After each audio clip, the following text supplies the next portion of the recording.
Thanks, everyone. Welcome to the expansion of the kickoff for the 18th and Peoria Development Framework Plan. My name is Sean Tapia. I'm a project manager with AECOM, and tonight we're going to walk you through the scope of the work of this project and discuss some public engagement components. So next slide.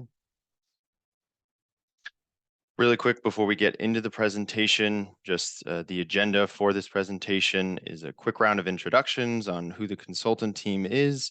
Then we're going to kick it over to the city to discuss some past planning efforts for the project, as well as the ward office to discuss the stakeholders.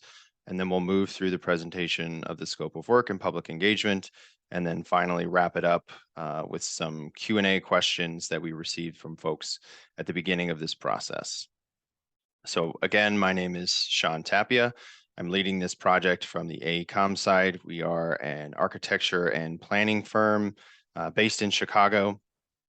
We've done a lot of work throughout the city and in the Pilsen neighborhood, and are excited to be leading this effort. Maria? Hi, everyone. I'm Maria Peyot. I'm Principal and Design Director at UrbanWorks. I'm an architect and also a certified planner.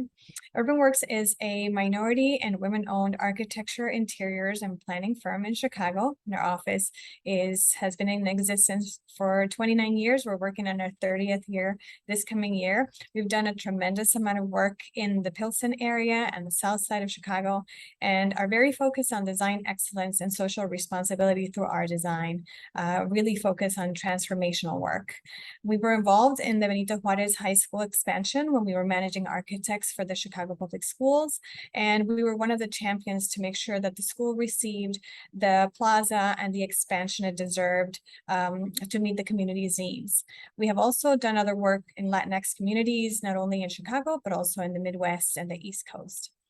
We are currently working on the framework plan for Grant Park, which is over 300 acres.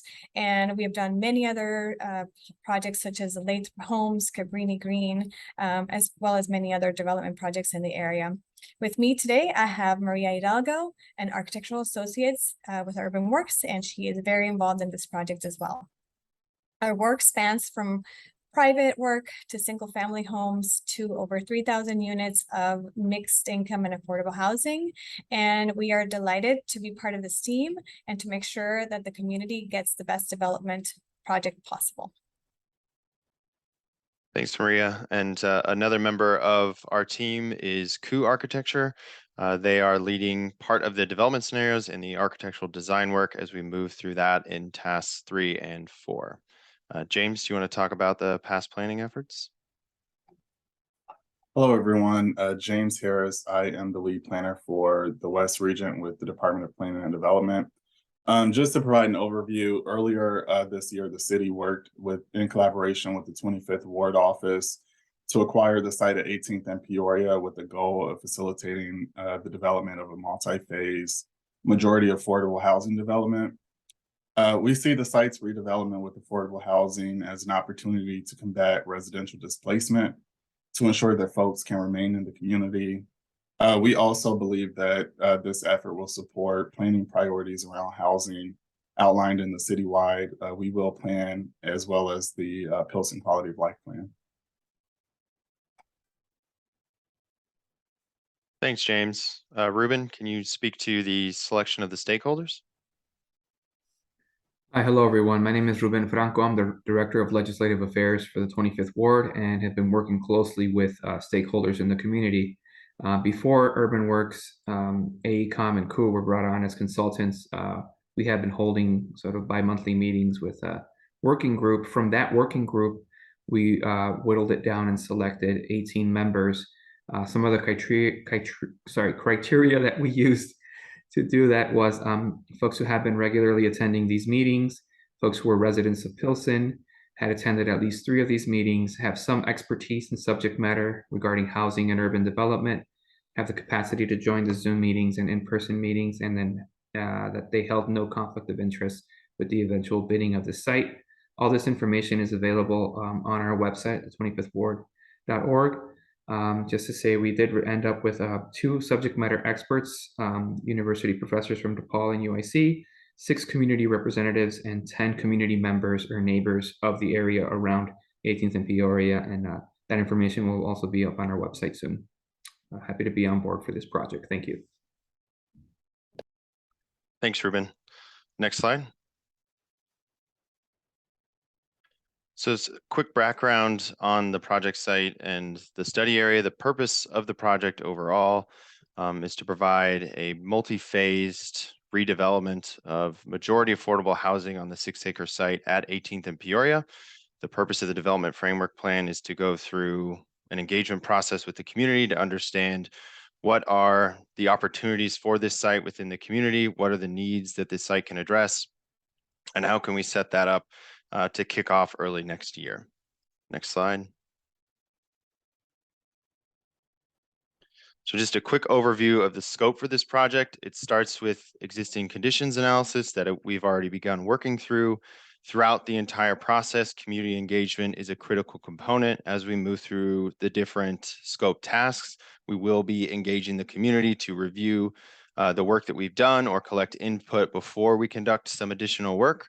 As we move from existing conditions, we get into the development scenarios and the open space connections, which are the actual design components of this planning process for the site. And then finally, we have a financial analysis that brings together the design with the economic opportunities and realities of the site and the potential development scenarios. Next. So now for each of the following slides, I'm going to go through in more detail what each of the scope tasks include, as well as the deliverables for each task. So task 1 is the existing conditions analysis. It includes 2 components, which is a review of the previous documentation. So as James mentioned, some of the previous work that's been done, we know it's important. A lot of work has gone into understanding the needs of the Pilsen community before the work that we're conducting, as well as some even implications for the project site itself. So we want to review those previous documents and incorporate those relevant findings and recommendations into our process to make sure we don't lose any of the great work that's already been done. The site context, as a part of that, we are conducting a demographic and economic analysis to understand what the makeup of Pilsen is today and how that's changed in recent years, as well as what are the economic opportunities, currently within the neighborhood and how that relates to the broader city of Chicago. As a part of that, we have toured the site itself with the city to understand what environmental or other physical constraints are currently there and how the site itself connects to the neighborhood and what are some opportunities to improve or expand upon those connections. And the deliverable for this task is a formal existing conditions report that includes all that documentation and analysis that we are conducting. Next slide. Then task 2 is the financial analysis. So sort of building off the demographic and economic and site context components, there's a real estate market analysis to understand what the opportunities and constraints are for housing in the neighborhood, as well as commercial and employment uses to again see what potential there are for supportive uses on the site. We need to understand what the implications are within market realities currently, again, within the neighborhood, and how the neighborhood relates to the broader context of the city of Chicago. As a part of that analysis, we're also developing case studies to understand what some local and national best practices are for sites of this similar size and with a similar idea for primarily affordable housing. And thirdly, as a part of that, we're developing a summary of potential funding sources and financial strategies that can help support the development of the majority affordable housing project. So really understanding, within the city of Chicago and the state of Illinois, what funding sources are available for the development of this project, as we move through the planning phase.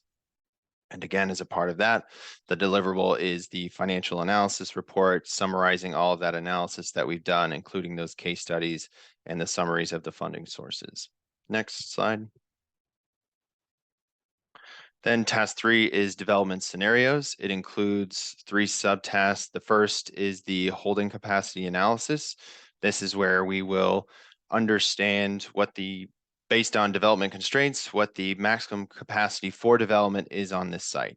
What are based on market factors, again, those development constraints, what can we actually build on this site, and what do we need to maintain and preserve for other uses as we move through the development process. It will include that capacity analysis and a workshop with staff to begin understanding what those constraints are based on the knowledge of the different individuals within the different city departments that have worked with this site or near the site. And then we will also develop preliminary site plans for the site based on the holding capacity analysis to understand, now that we know the capacity, here's how the site could lay out. And that will include 3 different site plans to understand what some options are for development. Next. 3.2 is the feasibility analysis. So again, tying that back to market realities and economic opportunities. Once we develop those preliminary site plans and understand which are the best options, we will develop financial models to determine what the returns for those developments could be and what the cost for them will also become. Not only will we understand what the outcomes are financially for the site itself, but also what the impacts to the neighborhood economy and again, the broader city economy could be through that development. So what are the opportunities for the neighborhood based on this potential future development? And the deliverables for this will be the summary of that financial analysis for each of those 3 individual development scenarios. Next slide. And then lastly is just combining all of that. Once we've finished the financial analysis and have understood what the best opportunities are from both the site development perspective as well as the financial opportunities, we will move through and develop those final site developments that include final renderings and a full 3D model set to really provide opportunities to visualize what the 3 different scenarios could look like within the Pilsen neighborhood. Then task 4 is the open space connections and scenarios.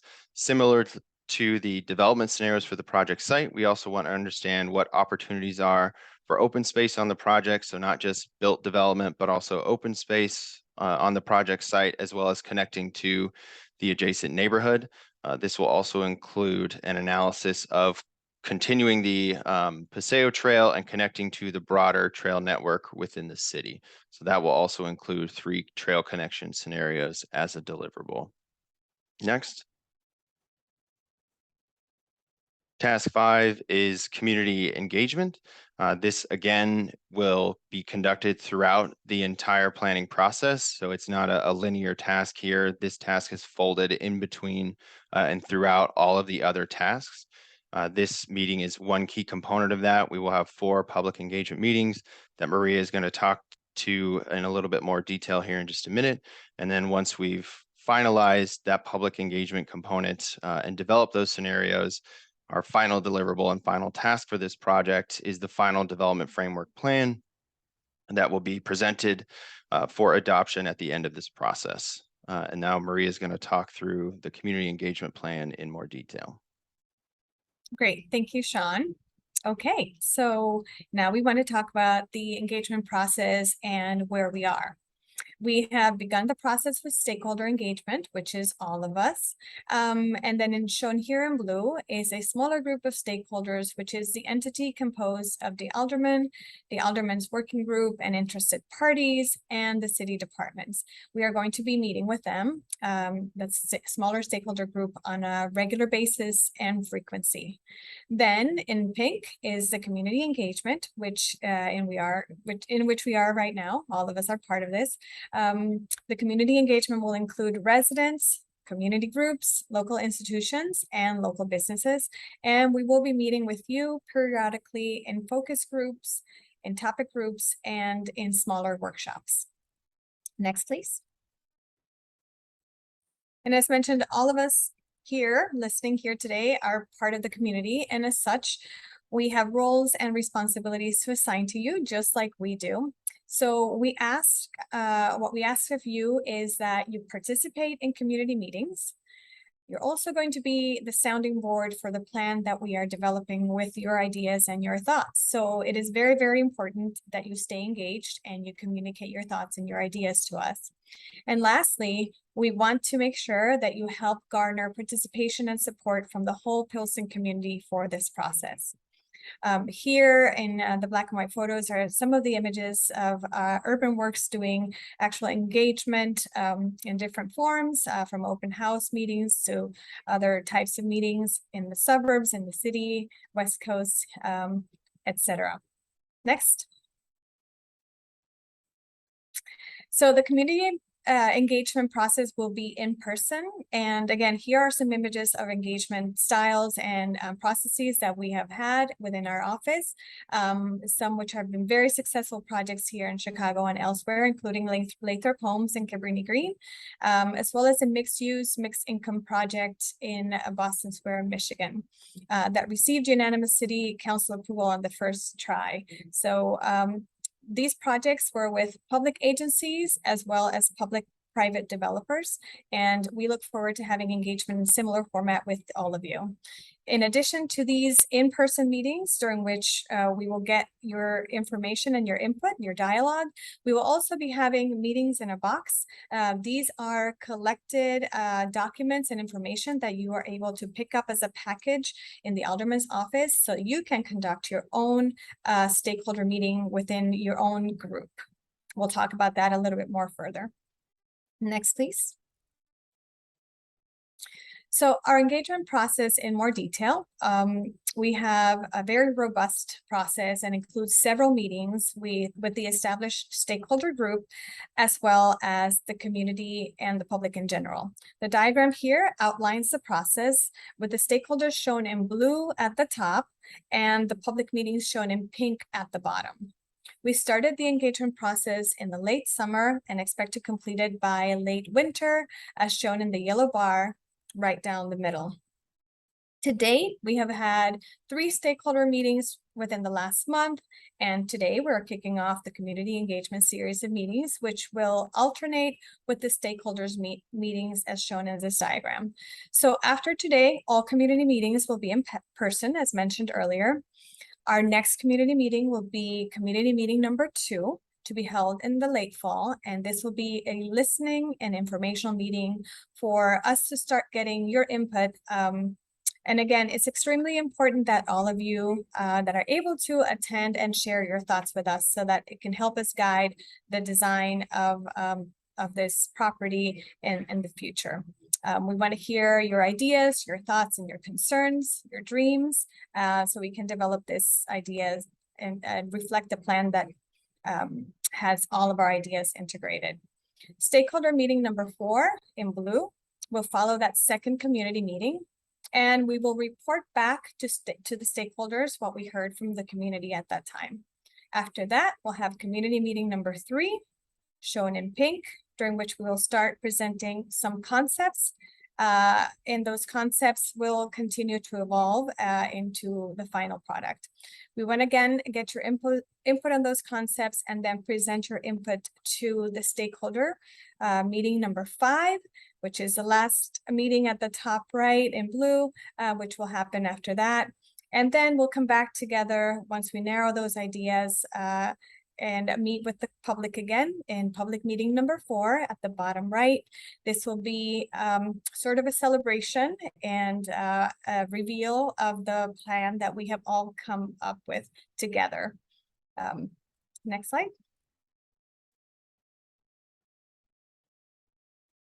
Next slide.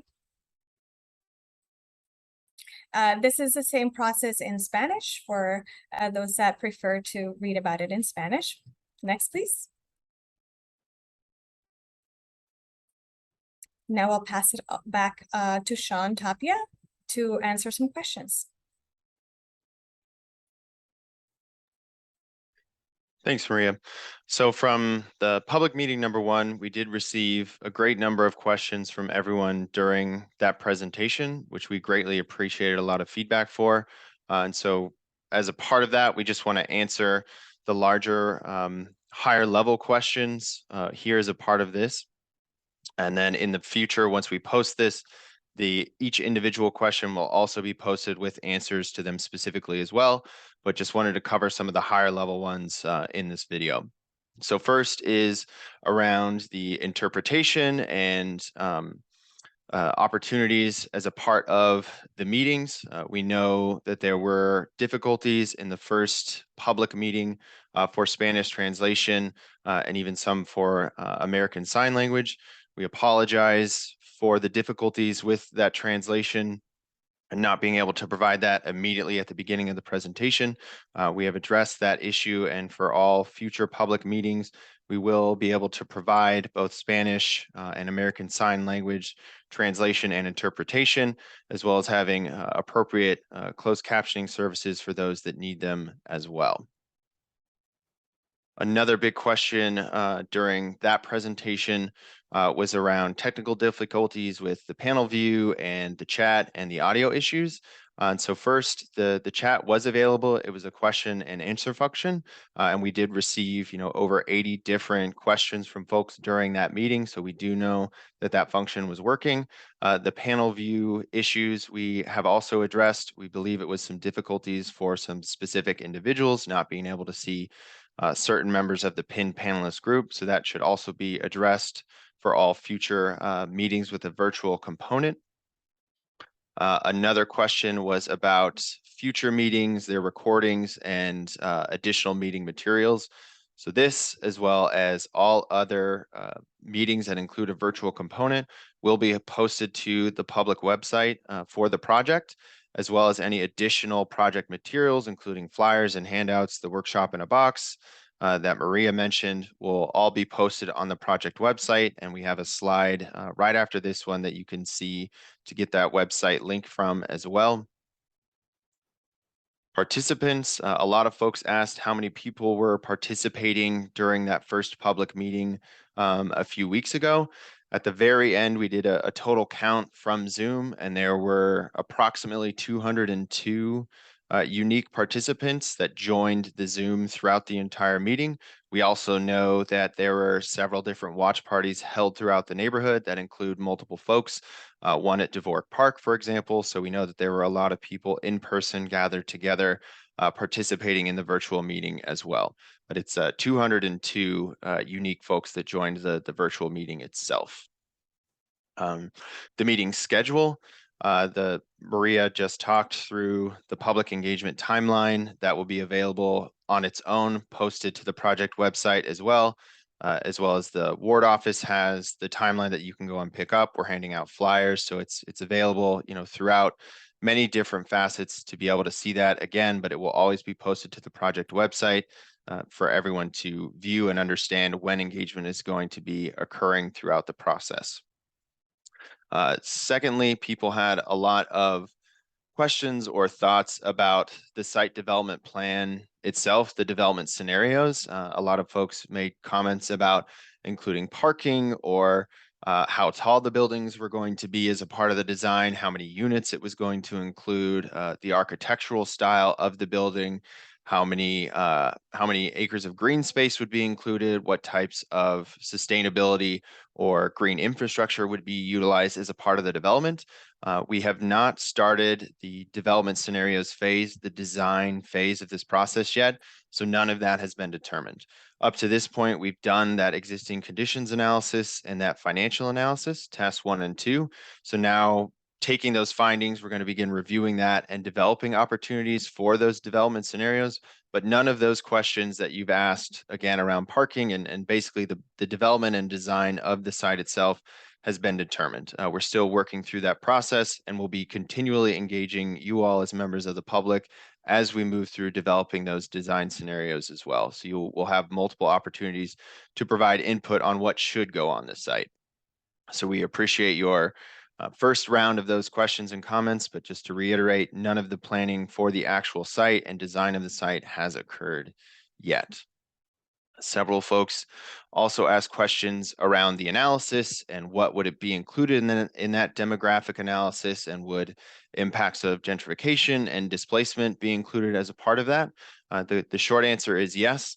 We've done a very extensive demographic analysis looking at the population and households the race ethnicity makeup, whether or not folks are foreign born or members of the undocumented community as a part of this analytical process. So we are analyzing that and understanding what the implications of this development could be on those communities.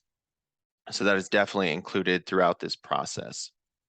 Another question about the site specifically is whether or not the site has always been vacant, and what sort of environmental analyses have been conducted to date on that site. The site was not always vacant. It had an active manufacturing use on it until the early 2000s. And then later there was another sort of wholesaler use on the site, as well as some residential uses as well. Those were torn down, and the city has conducted an environmental site review as a prior to this process. So that has all been included, and we are incorporating components of that analysis into our planning process. Lastly, another key question that folks asked was around the level of involvement of different developers throughout this process and how they were being included in it. Developers are not specifically a part of this planning process. Folks that could be developers could be engaging in the community engagement process just as regular members of the public, but they are not specifically included in this task. Once this planning process has been completed and has been adopted as a part of the process, then the recommendations of this plan will be adopted and be placed into a formal RFP, then for the development community to bid on to actually begin construction of this site. So as a part of this planning process, developers are not being specifically called out or engaged. And then the last question is around the makeup of the stakeholder group and transparency around that group, and then some political issues or concerns that members of the public have around that. We understand that concern and the transparency behind it. The members of the stakeholder group are listed on the project website. They are available to be seen and viewed. Those members understand that their role as the stakeholder group is to be representatives of the public, and that it comes with a public component to that. So those members are all listed and accept that role as the stakeholder group. To reiterate, this is a planning process for this site development specifically through the city. There are no political affiliations with the site itself. This project is about planning for the development of this site, and that is the single priority, and engaging the public as a part of that process. And that was the last big question.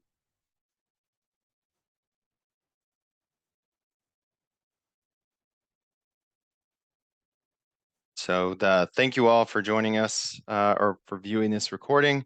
Again, this down below here are the two different websites for the project where you can view regular updates throughout the process, to again go see the different materials related to public engagement, to see the timeline for public engagement, to view the workshop in a box, and to continually get updates on the process. So please continue engaging with us as we work through this process and continue to be involved.